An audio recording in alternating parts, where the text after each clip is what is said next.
Now, if you don't think that our attitudes can affect other people,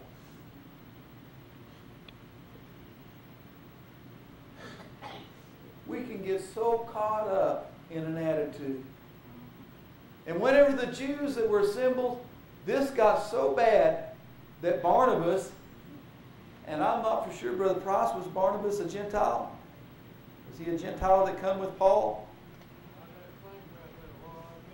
I am not for sure, but I do know that Barnabas was the one that come with Paul, that was with Paul and his ministry. And I'm not sure if he was a Gentile or not, but he may have been a Gentile. I'm not sure. I think there was something about he was to be circumcised, so he had to be a Gentile. It had to be a Gentile because they didn't compel him to be circumcised. So yeah, I believe he was a Gentile. This got so bad that even Barnabas got caught up into this attitude problem that all of a sudden Peter and the Jews begin to develop. We're better than they are. I mean, I want you to know that when we get the wrong attitude, it can affect our children. It can affect our family.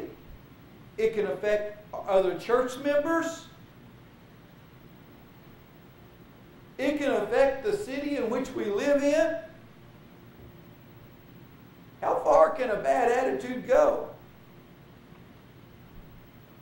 America lives off the attitude of a news media most of the time.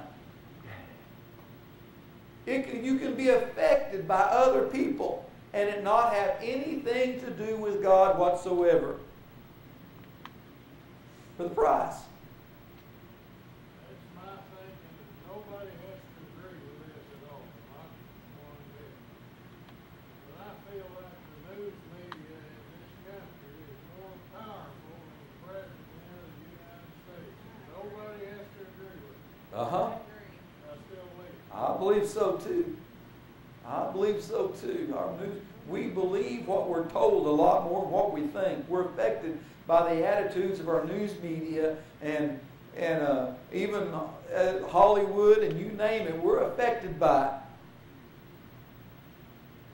And the church is oftentimes one to say, well, we're not affected by all this stuff. When I was growing up, the ladies had a hairstyle that was called the beehive. Had an oatmeal box in it. And Pentecostals everywhere said, that's a Pentecostal hairstyle. And I was talking to my ex-father-in-law one time, and he looked at me and grinned, and he told me, he said, Jerry, he said, you know that hairstyle that the women call the Pentecostal hairstyle, that big beehive? I said, yes, sir. He said, go back and look in the 40s at the movie stars. You'll go back and look at movies in the 40s. You will find where that big, tall can of oatmeal wrapped with hair come from. It started in Hollywood.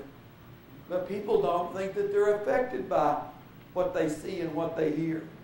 They started this on their own. Well, it's just coincidental that they started it just a little later than what they did in Hollywood.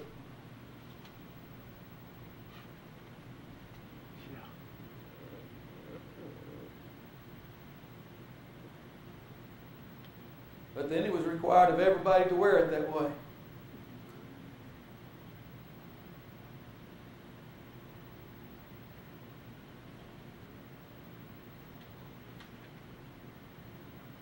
Peter, if thou being a Jew livest in the manner of the Gentiles, and not as do the Jews, why compellest thou the Gentiles as to live as do the Jews? Galatians, remember, is the whole point of Galatians. I'll get it out here right in a minute. Is Paul is concerned about people going from living for Jesus Christ and going back to the law. The same thing that I said from the very start of the service tonight. Channel 2 has forgot about Jesus Christ and keeps going more and more about teaching about the law. And I want you to know in the day and time in which we live in, probably Galatians should be taught more than ever, because people are taking and turning back and saying, well, we're going to go back to our roots. But Paul's saying, don't go back to the roots. Stick with the thing that's been growing out of them roots.